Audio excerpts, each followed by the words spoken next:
My son-in-law screamed, "This is my house, you crazy old woman," in front of his friends. I smiled, said nothing, and went to my room. 3 weeks later, I put an envelope on the table. He had his boots on my mahogany table. That's the detail I keep coming back to. Not the shouting. I'd heard shouting before. Not the laughter from the 8 men crowded into my living room. I'd heard that too, more times than I could count by then. Not even the words themselves, though I'll get to those. It was the boots. Brown work boots, caked with dry mud from God knows where, propped on a table I had bought with 11 months of Sunday overtime shifts at the textile mill. A table that had held my mother's Bible and my daughter's birthday cakes. And the last meal my husband ate before the cancer got loud enough to stop ignoring. That table had never had boots on it. Not once in 31 years. Tyson looked me dead in the eye while he said it. "This is my house." He swept his beer bottle toward the room like he was showing it off to a buyer. "And you're just a crazy old woman who doesn't know her place." 8 men laughed. My daughter Shelby sat 3 feet away on the couch. She didn't look up from her phone. I stood in the doorway of my own living room in my own house that I had built with 40 years of sewing. Aching hands, dawn shifts, debt I had refused to let beat me. And I looked at this man's boots on my table, and I made a decision. I nodded once. Then I went to my room, opened the old ledger in the bottom drawer of my dresser, and started counting. My name is Josephine Crane. Everyone calls me Jo. I am 63 years old, and I have been sewing since I was 9, which means I have been sewing for 54 years, which means sewing is not a hobby or a side income or a quaint little old woman activity. It is how I survived. I started in my mother's kitchen on a Singer featherweight that she'd bought secondhand from a church rummage sale. By the time I was 16, I was taking alterations and custom orders from half the women in the county. By 22, I had a proper workroom. By 30, I had enough clients to quit the mill job, except I didn't quit the mill job because I wasn't a fool, and I understood what it meant to have 2 income streams when you have a child to raise alone. My husband Gerald died when Shelby was 11. Pancreatic cancer. Fast and mean, the way that particular cancer tends to be. He was gone in 4 months. I had a mortgage, a 6th grader, and a workroom full of fabric bolts and half-finished bridesmaid dresses. I kept sewing. I paid off the house in 14 years. Every payment made on time. I remember sitting at the kitchen table the morning I signed the final paperwork, and my hands were shaking, and I couldn't decide if I was going to laugh or cry. So I made coffee instead and sat in the quiet of a house that was entirely mine and drank it slowly. That was the best cup of coffee I have ever had in my life. The house is a 3-bedroom on Clover Street. Not big, not fancy, but solid. I put new floors in 10 years ago. I built the sewing workshop myself, room by room, converting the attached garage over 18 months with help from my nephew Derek and a YouTube tutorial that I watched 47 times before I trusted it. The workshop has 12-foot ceilings and north-facing windows for the light, and 3 industrial sewing machines and a cutting table that is 8 feet long and level to within a 1/16 of an inch. That room kept Shelby fed and clothed through every year of her childhood. It was the first room Tyson suggested we demolish. Tyson Mercer came into our lives 4 years ago as Shelby's boyfriend. She was 31, he was 34. He arrived at my front door on a Sunday afternoon with a bottle of sweet tea and a smile that made his whole face crinkle at the corners, and he called me ma'am on every 3rd sentence, and I thought, well, Shelby did all right. The ma'am phase lasted 6 months. I didn't notice it ending because it ended gradually, the way water temperature changes in a pot. You're in it, so you don't notice until it's too hot to get out. The small things first. Bathroom hogging in the mornings, friends showing up unannounced on weeknights, beer cans on my workbench, which I asked about once and was told I was being sensitive, the television on at a volume that rattled the windows after 11 p.m. Then, the money started. It began with a birthday loan. Shelby's birthday dinner. They were a little short. Could I cover $300? Of course. Then a car repair. The transmission went on Tyson's truck. They needed $1,400. I had it, I gave it. Then the business opportunity. Tyson had a friend with a construction company, and they needed a partner with startup capital, and could I put in $12,000, and he would pay me back double within the year. I did not give him $12,000. I gave him $8,000 because I wasn't completely without sense, and because Shelby looked at me with those eyes she's had since she was small, the ones she got from Gerald, and I couldn't say no to those eyes then, and I still can't now, and that is a fact about myself I have made peace with. Tyson paid back 0 of the $8,000. I complained to Shelby. She sighed. "Mom, you're overreacting. He's stressed. He's trying." I started eating dinner alone in the workshop. Then I stopped eating dinner altogether. The night of the first outburst was 8 months before the boots on the table night. It was a Tuesday. I had been on a deadline for a wedding party. 8 bridesmaid dresses, all different sizes, alterations due by Friday. And I had been in the workshop since 6 in the morning, and I came out at 9:30 p.m. with a headache that felt like something was trying to exit my skull through my left eye socket. Tyson and 2 of his friends were in the living room. Music at a volume that I could feel in my back molars. I asked him politely. I know I was polite because I still had enough energy to be polite. If he could turn it down. He looked at his friends first, making sure they were watching. Then he looked at me. "You know what, Joe? Maybe you should just go to bed. Old ladies need their rest." One of the friends laughed. The other had the decency to look at the floor. I went to bed. Not because I was defeated, because I was too tired to fight a battle I didn't have the full picture for yet. That was when I started keeping notes. A small notebook, red cover, kept in the drawer beside my bed. Every Every incident, every overheard conversation, every amount of money requested and given and not returned, dates and times. I had spent 40 years keeping meticulous business records, and I applied that same practice to what was happening inside my own house. By the time I opened the ledger the night of the boots, I had 14 months of documentation, $152,000. Not all of it given directly, some of it in services, repairs, groceries I had bought that weren't mine, insurance payments I had covered because Tyson's check was late, again. But the number, when I added it up properly, was $152,000.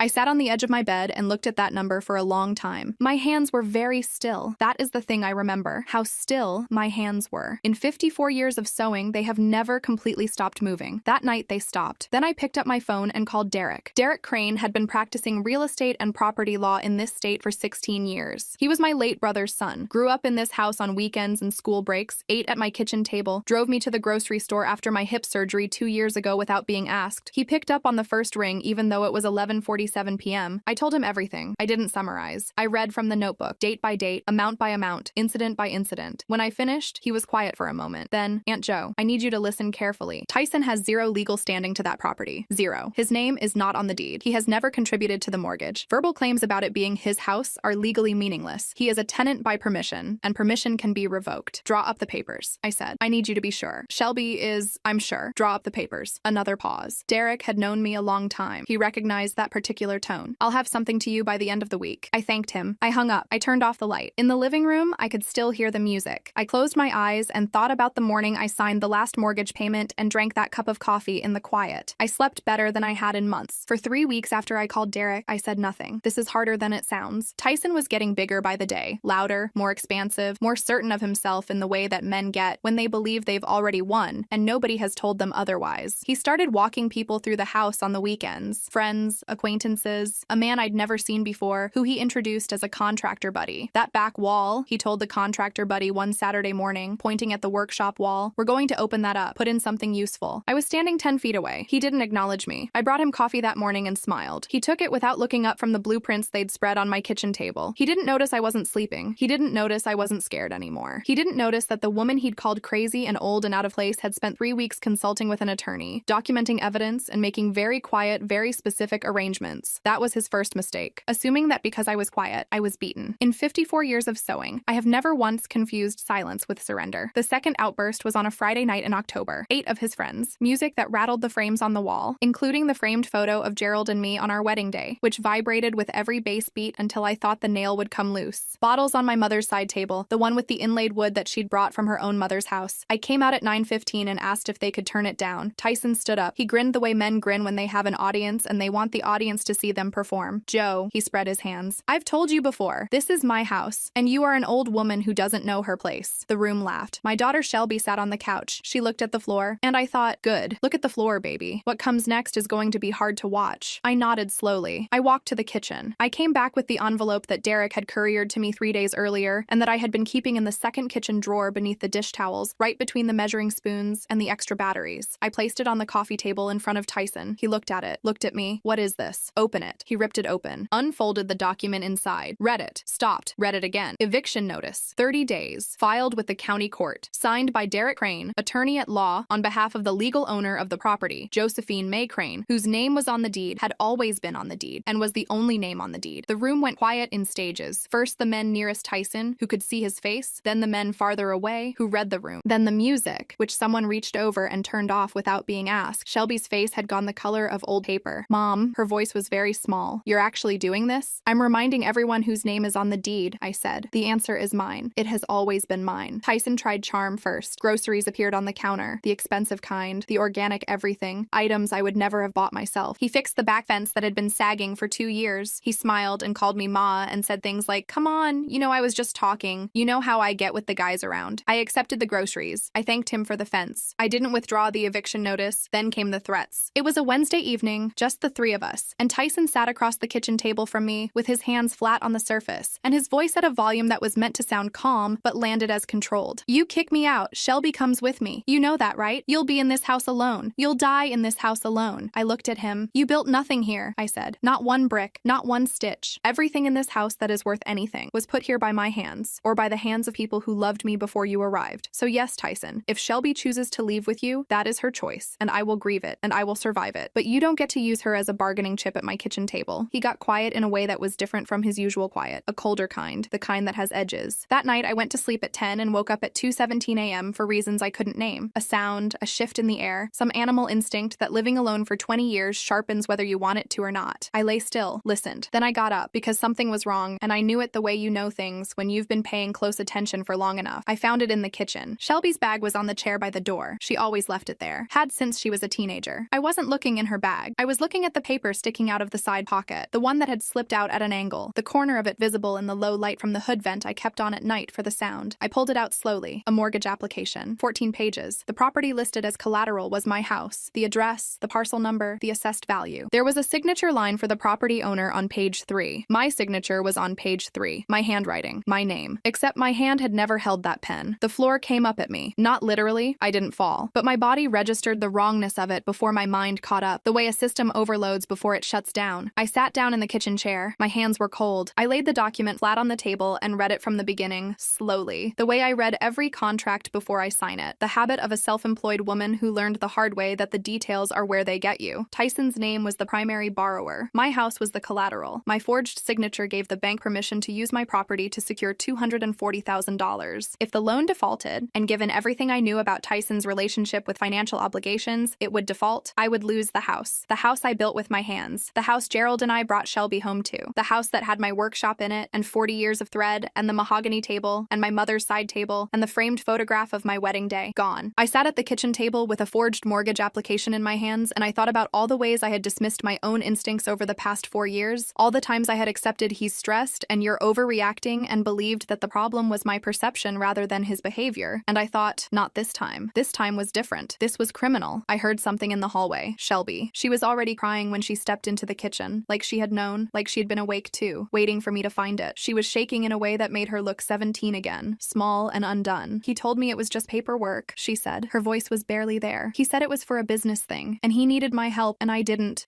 read it. I was scared of him, Mom. I've been scared of him. 4 words that rearranged everything. I've been scared of him. I set the document down. I pulled my daughter into my arms the way I had when she was small and the world was too much. She was shaking. I was not. I was the stillest I had been in 4 years. Go pack a bag, I said into her hair. You're sleeping in the workshop tonight. The lock on that door is different from the house locks, and he doesn't have a key. She pulled back and looked at me. What are you going to do? I looked at the clock on the microwave. 2:41 a.m. I'm going to call Derek. Derek answered on the second ring. I read him the relevant sections of the mortgage application. He asked me 4 questions, each one precise, each one building on the last the way a lawyer's questions do when he is constructing something. Don't touch anything else in the bag, he said. Put the document exactly as you found it. I'll be there at 7 with Officer Danielle Webb. She works financial crimes out of the county precinct. 12 years on the job. She's handled mortgage fraud before. This is not a civil matter, Aunt Jo. This is fraud. This is forgery. There's a difference. I know the difference. I know you do. Try to sleep. I did not sleep. I sat in the kitchen with the light from the hood vent and my red notebook, and I wrote down everything. Time I found the document. Exact page where the forged signature appeared. Physical description of the signature. The way my name was formed. The specific letter shapes that were close but not right. The pressure of the pen across the page. I had signed my name approximately 10,000 times in 40 years of business, and I knew every curve of it. That was not my signature. At 6:55 a.m., Derek's car pulled up. Behind it, a county cruiser. Officer Danielle Webb was 44 years old, 12 years in financial crimes, with the posture of someone who has walked into difficult situations so many times it has become indistinguishable from her regular posture. She reviewed the document in a clear evidence bag that she produced from her jacket pocket without being asked. The signature on page 3, she said. When did you last sign this property as collateral for any financial instrument? Never, I said. My name has been on the deed since 1991. I have never used this property as collateral for anything. She wrote something in her notebook. Do you have a sample of your genuine signature we can use for comparison? I had 14 years of signed contracts in the workshop filing cabinet. I gave her 3. She compared them to the document, said nothing, wrote more notes. Then she looked toward the hallway that led to the bedroom where Tyson was still, as far as any of us knew, asleep. I need to speak with him, she said. Derek put his hand on my arm. Let her do her job, he said quietly. The knock on the bedroom door was professional, not loud, not soft. The knock of someone with authority who doesn't need to perform it. Tyson opened the door in 30 seconds. He was dressed. Already dressed, which meant he had heard us or hadn't slept either. He saw Officer Webb's uniform. He saw Derek's briefcase. He saw my face. For the first time in 4 years, I watched Tyson Mercer shrink, not all at once, gradually, like a man realizing the room has been rearranging itself while he wasn't paying attention, and the exits are no longer where he left them. He grabbed a duffel bag from the closet, threw in whatever he could reach without looking, walked past me through the kitchen without a word. At the front door, door, he stopped. He turned. "This isn't over," he said. I reached to the kitchen counter and picked up the clear evidence bag with the mortgage application inside and held it up so he could see it clearly. "For you," I said. "It might not be. For me, it already is." The door closed. The house went quiet. Not the hollow quiet of the empty house Claire had come home to. Not the ringing silence of loss. A different kind. The quiet of a house that has exhaled. Derek had brought 2 documents. Tyson had only seen the eviction notice. The second document was a civil fraud complaint filed with the county court, listing Tyson Mercer as the respondent in a matter of signature forgery, financial fraud, and misrepresentation in connection with a mortgage application against a property he had no legal standing to encumber. The criminal referral went to the district attorney's office the following week. The assigned prosecutor was a man named Howard Banks, 22 years in the DA's office, the kind of institutional gravity that makes people on the other side of cases feel the weight of the room shifting. He called me personally to confirm the details. The handwriting analysis was commissioned through the county's forensic document unit. The analyst, Dr. Carmen Reyes, had been certifying questioned documents for 18 years and had testified in more than 200 cases. Her report, submitted to the DA's office, concluded with language I will never forget. The signature on page 3 of the submitted instrument bears no consistent characteristics with the genuine signature exemplars provided. The questioned signature exhibits characteristics consistent with deliberate simulation by an individual unfamiliar with the subject's natural writing habits. Deliberate simulation. In plain English, someone tried to copy my name and didn't know my name well enough to do it right. Tyson was charged with forgery in the first degree and fraudulent use of financial instruments. Both are felonies in this state. He was arraigned on a Thursday morning, entered a plea of not guilty, and was released on bond. His attorney, a man named Patrick Sewell, who had handled 2 prior cases in this county involving financial fraud, entered negotiations with Howard Banks the following month. The result was a plea agreement. Guilty to 1 count of attempted mortgage fraud, 18 months of supervised probation, restitution of documented financial damages, and a permanent notation on his record that would appear in any subsequent background check run by any financial institution, employer, or landlord in the country. He would never be able to apply for a mortgage again without that notation appearing. A man who had tried to steal a house could not now be trusted near one. The eviction order stood. He was required to remove his remaining belongings within the original 30-day window. He sent his cousin. Shelby stayed. Not immediately. She spent 2 weeks with a friend from her office, the kind of breathing room that a person needs when they've been living inside someone else's version of reality for too long, and they need to figure out where their own edges are. She saw a therapist named Dr. Amara Osi, who worked with survivors of coercive control, and who had, per Shelby's account, a way of asking questions that made things that had seemed complicated seem suddenly, almost startlingly, simple. Shelby came home on a Sunday evening in November with 2 bags and the eyes she'd had since she was small, the ones she got from Gerald. She stood in the kitchen doorway and looked at me. "I'm sorry, Mom. I know. I didn't see it. Or, I saw it and I didn't let myself know what I was seeing. I know that too." She looked around the kitchen, the table with nothing on it except the salt and pepper shakers, and a small vase with dried lavender from the garden, the hood vent running low, the quiet. "It feels like your house again," she said. "It was always my house," I said. "Come in. I'll make coffee." The restitution payment arrived 4 months later. Not the full $152,000. Tyson's attorney had negotiated the documented damages down to the amounts directly transferable from my accounts, which totaled $87,400. The rest was categorized as lifestyle costs and disputed. I accepted the $87,000, not because I thought it was justice, because fighting for the rest would have cost me more in attorney's fees and time and attention than the remainder was worth, and I have spent 63 years understanding the difference between a battle worth fighting and a battle worth stepping back from.